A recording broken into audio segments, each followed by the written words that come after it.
Hello friends, இன்றைக்கி கடலெண்ணெய் ஆட்டுறதை பற்றி நம்ம பார்க்க போகிறோம். கடலெண்ணெய் ஆட்டுறதுக்கு தான் நம்ம வந்திருக்கிறோம். நம்ம கடலெண்ணெயை வந்துட்டு நம்ம எப்படி ஆட்டுறாங்க, நமக்கு எவ்வளோ எண்ணெய் கிடைக்குது, எவ்வளோ செலவாகுது அப்படின்னு பார்க்குறதுக்காக வீடியோவாக பண்ணலான்னு சொல்லிவிட்டு நம்ம இதை ரெடி பண்ணியிருந்தோம்.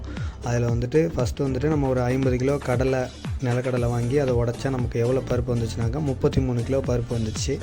அந்த 33 கிலோ பருப்பை கொடுத்தாக்க நமக்கு எண்ணெய் மட்டும் 15 லிட்டர் எண்ணெய் வந்துச்சு. அப்புறம் வந்து புண்ணாக்கு ஒரு 17 கிலோ வந்துச்சு. ஸோ புண்ணாக்கு மட்டும் ஒரு 900 ரூபாய்க்கு இருந்துச்சு. அப்படி பார்க்கும்போது கடலை வாங்கினது அரவுக்குழி இது செலவு வந்துட்டு ஒரு 3900 ரூபா வந்துச்சு. புண்ணாக்கு வந்துட்டு ஒரு 900 ரூபாய்க்கு வந்துருச்சு.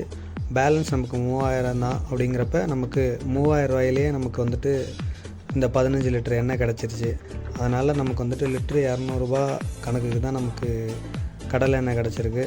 அதனால் வந்துட்டு நம்ம வந்துட்டு வாங்கி ஆட்டுறதால நமக்கு லாபம்தான், அது வந்துட்டு எல்லாருக்கும் தெரியணும் அப்படிங்கிறத ஒரு வீடியோவாக போடலான்னு சொல்லிட்டு தான் இது பண்ணியிருந்தோம். இதில் வந்துட்டு என்னன்னாக்கா நமக்கு சுத்தமான எண்ணெயாகவும் நமக்கு கிடச்சிருது, நம்ம கண்ணு முன்னாடியே நம்ம வாங்கிக்கிறோம். அதனால் வந்துட்டு இது எப்படி இருக்குது, பெஸ்ட்டாக இல்லையா அப்படின்னு நீங்கள் கமெண்டில் சொல்லுங்கள்.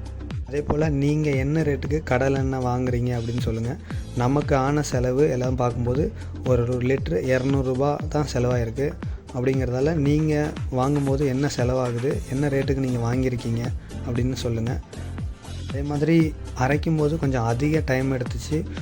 ஒரு அரை மணி நேரத்துலேயே மொத்தமாக முடிஞ்சிருன்னு சொன்னாங்க. நமக்கு வந்துட்டு 3/4 மணி நேரத்துக்கு மேலே ஆகிடுச்சு. ரீசன் என்ன சொன்னாங்கன்னாங்க, அதிகமாக வெயிலில் காய வச்சிட்டிங்க, அதனால் வந்துட்டு உடைய மாட்டுது அப்படிங்கிற மாதிரி சொல்லியிருந்தாங்க. அதனால் தண்ணி தெளித்து அரைச்சாங்க. அதனால் ஃபஸ்ட்டு ஒரு ஆஃப் போடும்போது டைம் அதிகமாக எடுத்துக்கிச்சு. செகண்ட் டைம் கரெக்டாகவே போட்டு எடுத்துட்டாங்க.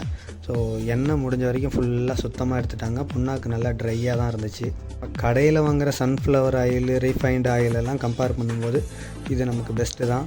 அதே மாதிரி ரீஃபைண்ட் ஆயிலுங்கிறது எதில் செய்கிறாங்க அப்படிங்கிறது நமக்கு தெரியாது. இது ஆனால் நம்ம கண்ணு முன்னாடி கடலை வாங்கி நம்ம அரைக்கும் போது நமக்கு ஒரு மன திருப்தியாகவும் இருக்குது, நல்ல சுத்தமான எண்ணெயாகவும் வந்தது. விலையும் வந்துட்டு ஓரளவு எனக்கு தெரிஞ்சு வெளியில் வாங்குறத விட இது கம்மி தான். கடலை எண்ணெய் வாங்கும்போது வெளியில் இந்த ரேட்டு கம்மியாக யாரும் கொடுக்க மாட்டாங்க. ஒரு லிட்ரு 200 ரூபாய்க்கு கீழெலாம் கிடைக்காது. ஸோ ஆனால் அதனால் இதில் ஆன செலவு இதெல்லாம் கம்பேர் பண்ணும்போது எனக்கு இது பரவாயில்லன்னு தோணுது. நீங்கள் இதை பற்றி என்ன நினைக்கிறீங்கன்னு கமெண்டில் சொல்லுங்கள். தேங்க்யூ ஃப்ரெண்ட்ஸ், தேங்க்யூ ஃபார் வாட்சிங் திஸ் வீடியோ.